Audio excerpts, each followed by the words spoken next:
Assalamualaikum warahmatullahi wabarakatuh. Halo, perkenalkan, saya Julita Putri Santosa, SS, peserta Latsar CPNS tahun 2022, golongan 3, angkatan 2. Saya merupakan alih pertama penerjemah di bagian protokol dan komunikasi pimpinan Sekretariat Daerah Pemerintah Kabupaten Natuna. Selamat datang di video aktualisasi dan habituasi saya.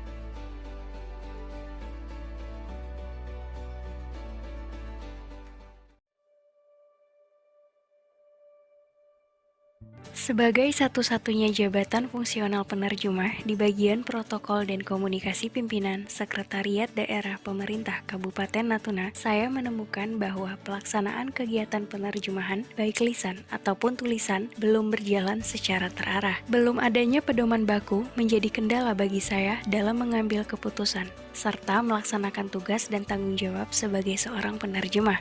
Hal ini menjadi isu prioritas saya dalam pelaksanaan aktualisasi dan habituasi pelatihan dasar CPNS tahun 2022 dan kemudian saya angkat dalam laporan dengan judul Penyusunan Rancangan Standar Operasional Prosedur Penerjemahan di Bagian Protokol dan Komunikasi Pimpinan. Adapun pelaksanaan kegiatan habituasi saya adalah sebagai berikut. Kegiatan 1.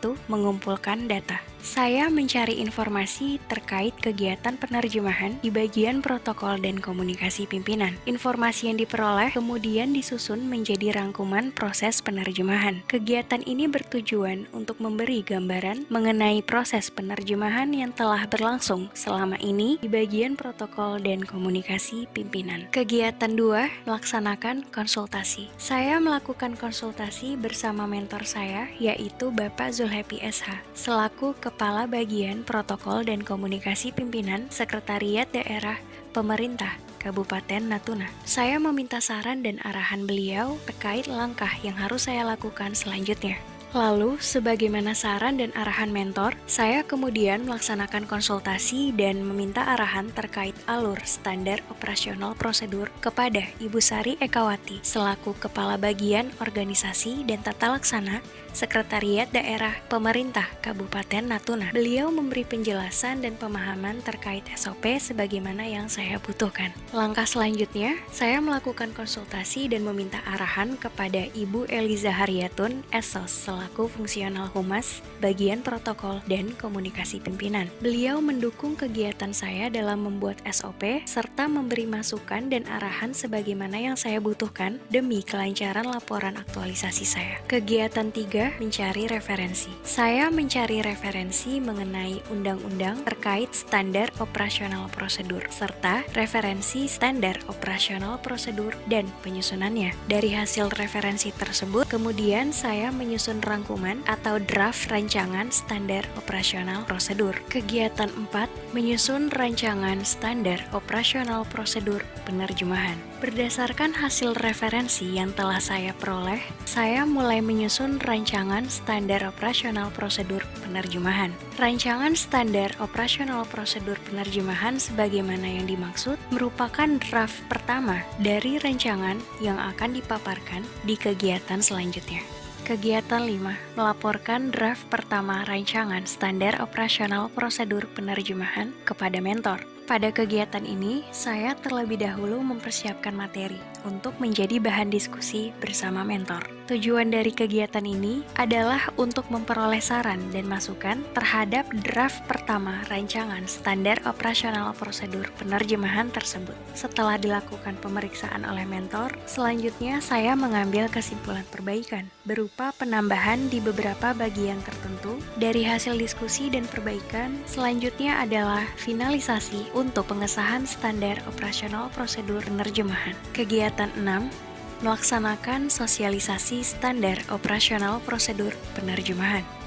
Kegiatan ini dilaksanakan setelah pelaksanaan diskusi bersama mentor dan finalisasi pengesahan SOP penerjemahan.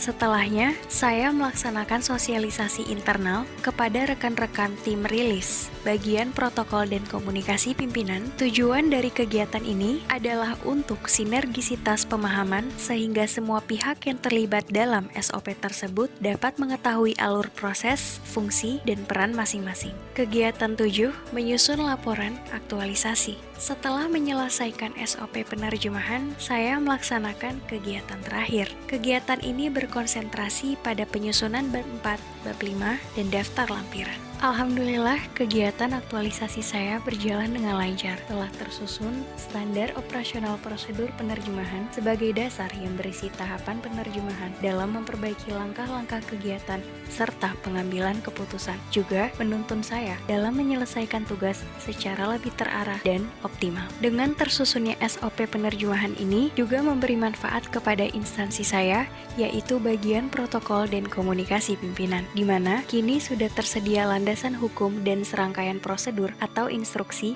tentang pelaksanaan kegiatan penerjemahan yang dibuat secara tertulis dan dibakukan. SOP penerjemahan sebagai bentuk inovasi di bagian protokol dan komunikasi pimpinan memiliki beberapa rencana tindak lanjut dan akan terus dikembangkan lebih baik lagi ke depannya. Kesimpulan dari video laporan saya, diantaranya kegiatan aktualisasi dan habituasi dilaksanakan selama 6 minggu di bagian protokol dan komunikasi pimpinan Sekretariat Daerah Pemerintah Kabupaten Natuna. Saya mengimplementasikan keseluruhan dari nilai-nilai dasar ASN berakhlak di setiap tahapan kegiatan aktualisasi dan habituasi saya. Capaian dari core issue laporan aktualisasi ini ialah tersusunnya SOP penerjemahan sebagai pedoman dan landasan hukum bagi saya dalam melaksanakan tugas, sehingga pekerjaan dan kegiatan penerjemahan, khususnya di bagian protokol dan komunikasi pimpinan Setda Pemkab Natuna, berjalan secara lebih terarah dan optimal. Mengakhiri video laporan ini, izinkan saya mengucapkan terima kasih banyak kepada Bapak Buhari SSTP MAP selaku penguji, Bapak Zulhepi SH selaku mentor, dan Bapak Fisika Prasetyo Putra STMT selaku coach.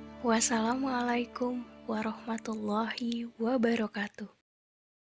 Demikian video laporan aktualisasi dan habituasi saya. Semoga video ini dapat menginspirasi teman-teman semua, serta dapat memperkuat kedudukan dan peran kita dalam melaksanakan tugas sebagai ASN berakhlak. Saya, Julita Putri Santosa, SS, bangga melayani bangsa.